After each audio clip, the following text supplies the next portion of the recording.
Well, if there's anything in this world that's in short supply, I would have to say it has to be joy. There's lots out there that's dark and despairing. And there are a lot of people out there who are feeling the darkness and the despair. You are surrounded by that. Even if you're in a good family setting, even if there are people in your life who are in fact happy or better yet, joyful, there are people you know who are really struggling with what's going on in the world today. It can be a really, really dark place. The good thing about that is that when we learn how to have real joy, we become distinct. We are set apart. There's going to be something different about us if we know how to practice what the Bible calls joy. And I'm not going to spend a whole lot of time on this today because we talk about this quite a bit here at Followers. But joy and happiness are not the same thing.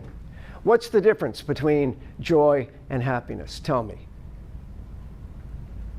Doesn't depend on circumstance. That's it in a nutshell. It does not depend on circumstance when you're talking about joy. But happiness is all about circumstance. When things are going well, you're happy. If your health's in good shape, if your finances are healthy too, if your kids are well adjusted, if everything at work's all right and your relationships are fine, it's pretty easy to be happy. But when we have things that go wrong, that's when we need something much deeper than that. That's when we need joy. And joy has nothing to do with circumstances. So if it's not about circumstances, what is it about? What is the core of joy? What is joy? And where does it come from? The confidence that it'll all work out in the end. The confidence that it will all work out in the end. Yeah, think about Romans 8, verse 28, where Paul writes, and he says, all things will work together for good to those who love the Lord and are called according to his purpose. Not your purpose, his purpose. Maybe his purpose for you is not the same purpose that you have for you. But when we are centered on God, when he becomes the foundation for what's happening in our lives, then we can practice joy, which is a deeper emotion that has nothing to do with what's going on out there and has everything to do with what's going on in here. And Jesus has to be at the core of all of that. Now, when I was putting today together, one of the things that I was worried about is that we have used Philippians 4 so often in this church because it is so core to everything that I believe that I almost didn't want to bring it up here today. But I don't think you can talk about joy in the New Testament without going to this passage. So I'm just going to read you again what you heard from Carmen, only this time in the New Living Translation. Listen to this, and I want you to be thinking about your own life and your own situation as I'm going through this. Paul's in a Roman prison, which is not a pretty place, and yet he's able to see this.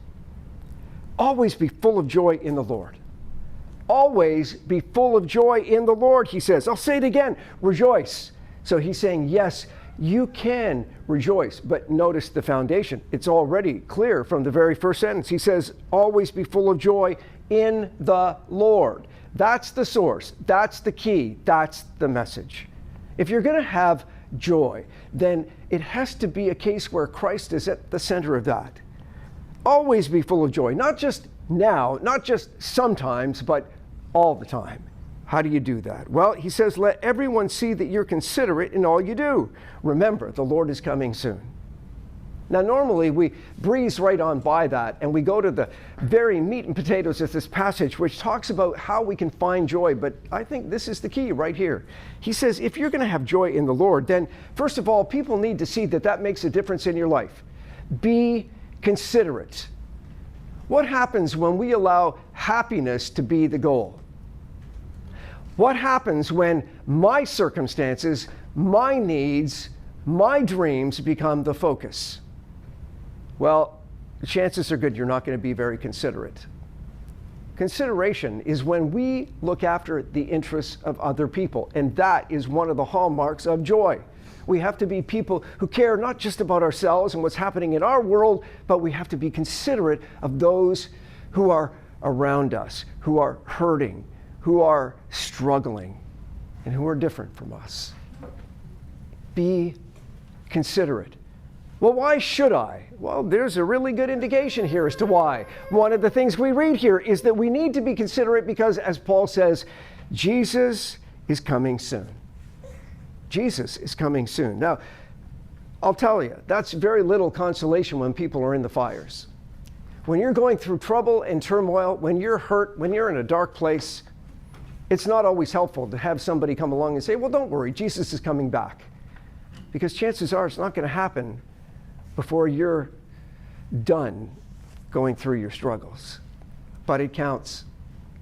Sometimes, especially as a pastor, sometimes all I have to offer people is hope. The hope that God is going to be with them through thick and through thin, and the hope that Jesus is going to come back and make this world what we all want it to be, a place where there is no death, no disease, no disappointment. That's not here. That's later. And while we are here, we have to live in a specific way, and it's not going to be the way of happiness, because if that's your goal, if that's your intention, you are doomed to disappointment, because it's not going to be that way in your life, at least not all the time. But the one thing we can always have, is joy that is not rooted and founded upon what's happening to you or with you or by you. That's really what Paul is getting at here. Always be full of the joy. Don't worry, you can be considerate. Jesus is coming back. And he says, don't worry about anything. Instead, pray about everything. Now, we hear that all the time. Don't worry about anything, but pray about everything. Does that mean that we're supposed to live lives of delay and denial? Are we supposed to pretend like there is nothing wrong? No, that's not what he's saying. He's not saying do nothing. He's saying just don't waste your time worrying to the point where you become obsessed, or where you become paralyzed, or where you become despairing. Instead, find joy. Accept joy, because God will offer that to you. Joy means that you have that bedrock assurance that no matter all of the stuff that's going on in your life, you're gonna be okay, because God is with you. God will help you. God will see you through. Now, does that mean he's gonna kiss everything and make it better? Not all the time. Oh, we have to believe that God makes a difference. If we don't believe that God makes a difference, there's absolutely no point in praying about anything.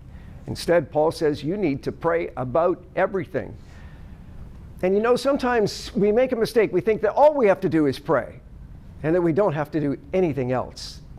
But prayer was never meant to be a substitute for taking responsibility for what we can do. You do what you can do when things are tough. God will do the rest. And in the process, he will give you joy. Pray about everything, because when we invite God into the situation, things happen. He's not bound by the circumstances that you are.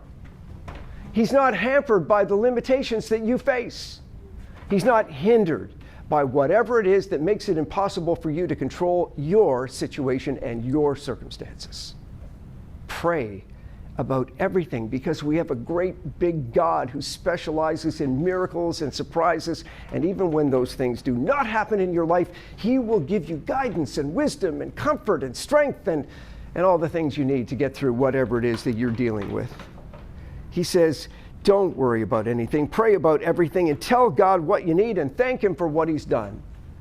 Now, those of you who've heard me speak before know that this is a big one for me. We need to not only tell God what we need to thank him for what we've got. Why is that so important? Tell me. Why do we have to have thankfulness even in the midst of turmoil and trouble? Why? Think of others. That's absolutely key. Because if you're so centered on your own problems, if all you can see is what you don't have and what's not happening in your life, you will not see what you do have and what is happening in your life. All those good things that God is still busy about. What else? Why is it necessary for us to be thankful no matter what's going on? Because we enter his gates with thanksgiving in our hearts. So if we want to have and be in the presence of God, we need to have a spirit of thankfulness. And that's when he works most within us. One of the first things that happens when we suffer is that we lose sight of God. We can't find him. He seems to be absent. But gratitude is the antidote for that. Because if you're spending some time thinking, okay, look, there are a lot of things in my life I'd like to change right now, and rightfully so. if you can still say, but I can see all of these wonderful things that I still have. I can see God at work. I can see God still loves me. If we are able to center on the things that we do have, we will not be obsessed with the things we do not have. We will be able to see God even when it looks like he's absent. No, we'll be able to see him because we'll recognize where and when he's at work. And not only that, as you've heard me say many times, gratitude brings perspective. If all you see is the darkness and the disappointment and the depression, that's the way you're going to live. But if you see the hope and the joy and the promise of God, which is that just as he has blessed you in the past and just as he blesses you now, he will bless you in the future, then you've got something you can hang on to. And that becomes especially true. If you're worried about God delivering you from whatever it is that you're worried about now, you need to go back and look at the ways in the past where he has seen you through, brought you through, and given you what you needed. Because if he did it then, or if he's doing it now, he can do it in the future. That becomes essential to our thinking. It helps us get by. He says, if you do pray about everything, and if you do thank God while you're telling him what you need, then you will experience God's peace, which goes beyond anything we can understand. And that will guard your hearts and your minds as you live in Christ Jesus. So there's this connection between hope, the hope that God is going to do something, and the peace that comes of understanding that he will do something, even if it's to get you through. And then that leads to joy, because you cannot have joy if you do not have peace. Peace, again, comes from that bedrock assurance that all will be well because God is there. He says, fix your thoughts on what's true and honorable and right and pure and lovely and admirable. In other words, think about the good stuff. Because if you're not making an intentional effort to look at the good stuff, you're going to be focused entirely on the negative and the toxic. And that will only plunge you deeper into darkness and steal your joy. That's why we have to think about the things that are worth thinking about. Everything that you heard and saw me do, he says, that's what you need to do, and then the God of peace will be with you. Yeah, that's the peace end. That's the peace end. So what robs us of our joy? If we're saying that circumstances will steal our happiness, what will get in the way of our ability to experience joy? What gets in your way? What? Things like? Focusing on the past. Focusing on the past, yes.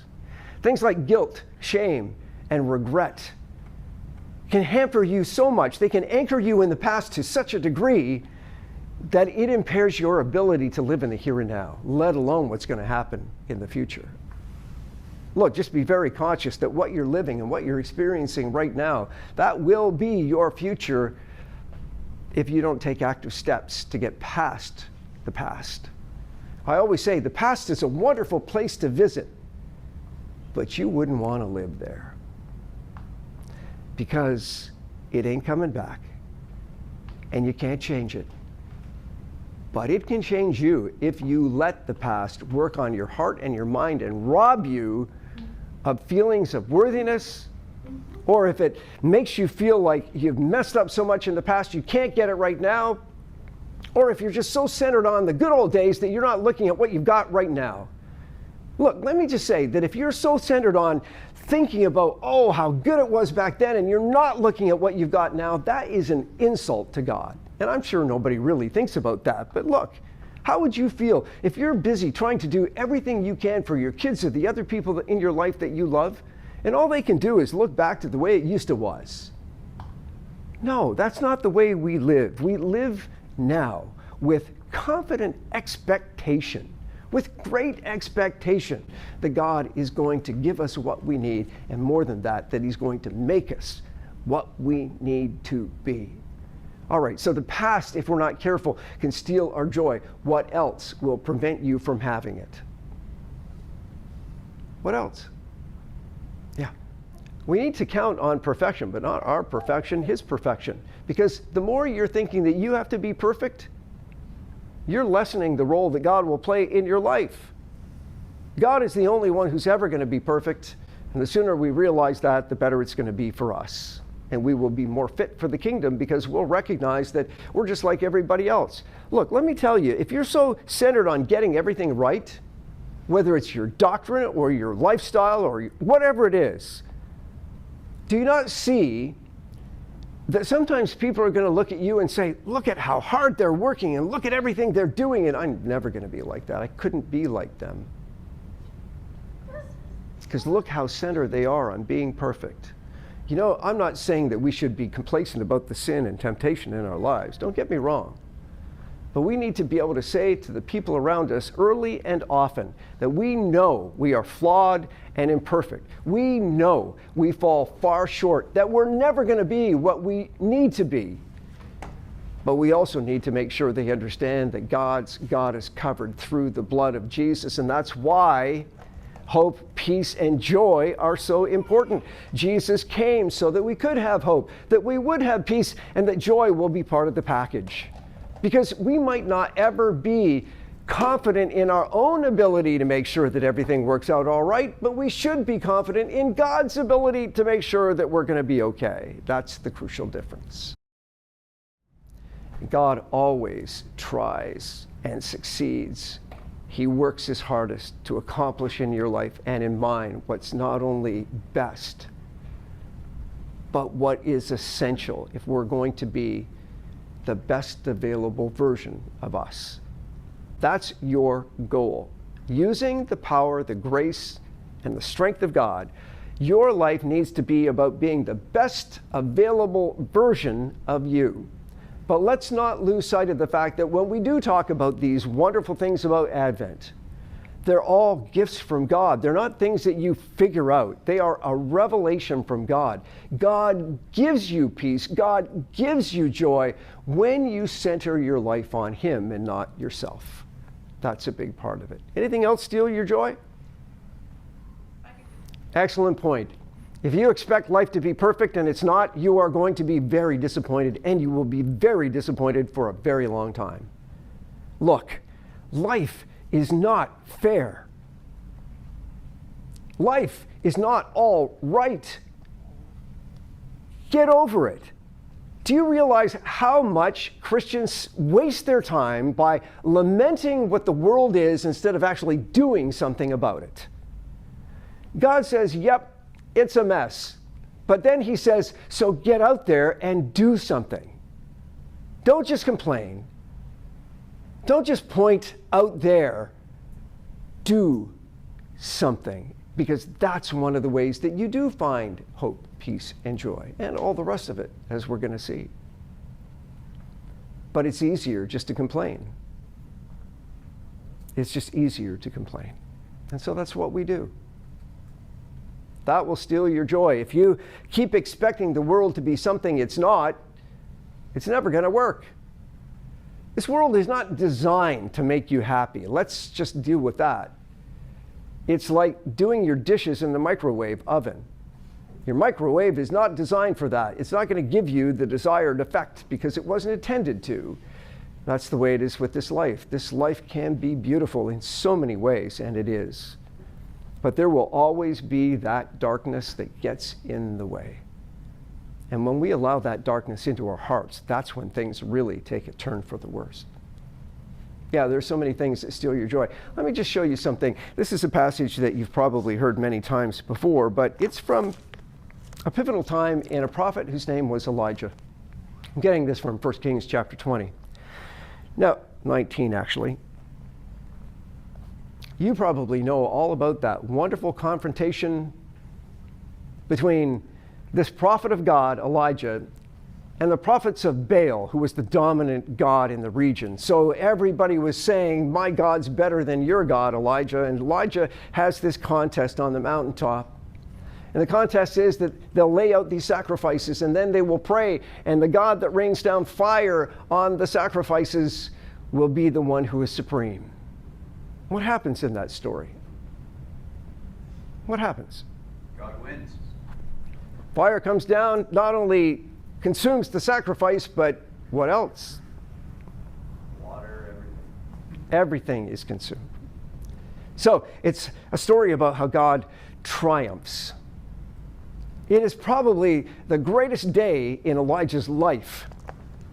And then listen to this. He's being pursued by a king named Ahab. And in chapter 19, it says, when Ahab got home, he told Jezebel, his wife, everything Elijah had done, including the way he had killed all the prophets of Baal. So Jezebel sent this message to Elijah: may the gods strike me dead, if by this time tomorrow I've not killed you just as you killed them. She is angry and she is obsessed.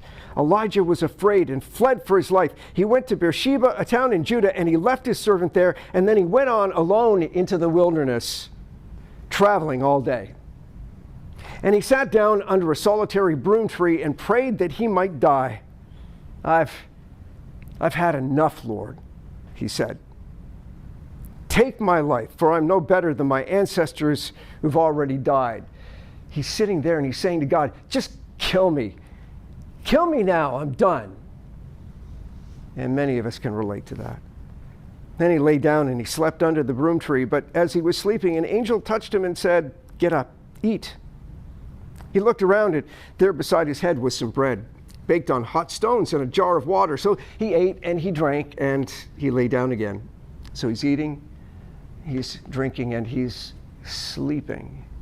Then the angel of the Lord came again and touched him and said, get up and eat some more, because the journey ahead will be too much for you. So he got up and he ate and he drank, and the food gave him enough strength to travel 40 days and 40 nights to Mount Sinai, a place that might be familiar to you, the mountain of God. Then he came to a cave, and there he spent the night. All right, so he's gone from the mountaintop, literally, to the depths of despair, to the point where he just wants to die. Maybe you've been there. Maybe you've been there. And then God leads him to this place. The Lord said to him, what are you doing here, Donna? What are you doing here, Mike? Because when we get to that point where we have no joy, where we feel like it's all gone or it's never coming back, that's the first question God's got for you. What are you doing here? Why are you here? What do you expect? Elijah replied, I've zealously served the Lord God Almighty, but the people of Israel have broken their covenant with you, torn down your altars, killed every one of your prophets, and I'm the only one left, and now they want to kill me too. That's what's happening here. That's exactly how he feels. So God doesn't argue him out of that one. He just says, go stand on the mountain. The Lord passed by, and a mighty windstorm hit the mountain. It was such a terrible blast that the rocks were torn loose. But the Lord was not in the wind. And after the wind, there was an earthquake, but the Lord was not in the earthquake either. And after the earthquake, there was a fire, but the Lord was not in the fire. And after the fire, there was the sound of a gentle whisper. When Elijah heard it, he wrapped his face in his cloak, and he went out and he stood at the entrance of the cave. And a voice said, what are you doing here, Elijah? In other words, why are you running? What are you looking for? How do you think this is going to make things any better when you're just running away and when you're allowing your solitude and your misery to dictate what's happening? What are you doing here, Elijah? He replied again, I've zealously served you, Lord, but the people of Israel have broken their covenant with you, torn down your altars, and killed every one of your prophets, and I'm the only one left, and now they want to kill me too.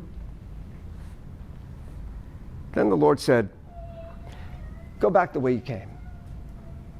Oh, look, is that what you want to hear from God when you're suffering, when you're in despair? When God says, look, you just need to go back where you were. Is that what you want to hear? No.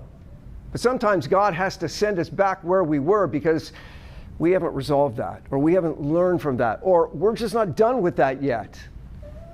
You can't move on if you don't resolve what's already been. And so one of the ways we find joy is to understand that God will get us through every circumstance. He will teach us, He will mature and stretch us, and He will make sure we're okay.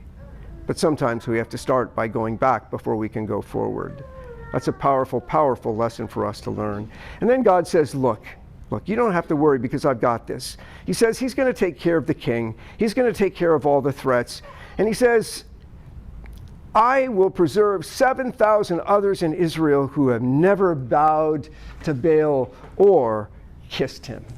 In other words, you, Elijah, are not alone. You may think you're alone. You may feel you're alone, but you are not alone. And one of the big lessons we learn about joy is that we find it best and we find it fastest when we find it in, with, and among other people who will lift you up and not bring you down. The worst thing you can do when you're struggling is to ignore the advice of Paul and follow the example of Elijah, who separates himself from everybody, wanders off into the wilderness to try and handle this on his own or just to give up. Because that's not where success is found. That's not how we find wholeness. That's not where we find happiness. Certainly not where we find joy. We're in this together. We have to have that solid assurance that we can trust God enough to know that even when we can't see where He's leading us, He's going to take us to a good and a better place. We have to trust that He knows what He's doing, that He loves us enough to not only want what's best for us, but to do what's best for us. And if we will have that kind of absolute confidence in God, if we will be bold in our expectations, not of ourselves, but of Him, then we can have joy. We can have joy. Trouble and turmoil, they come in the evening, but joy comes in the morning.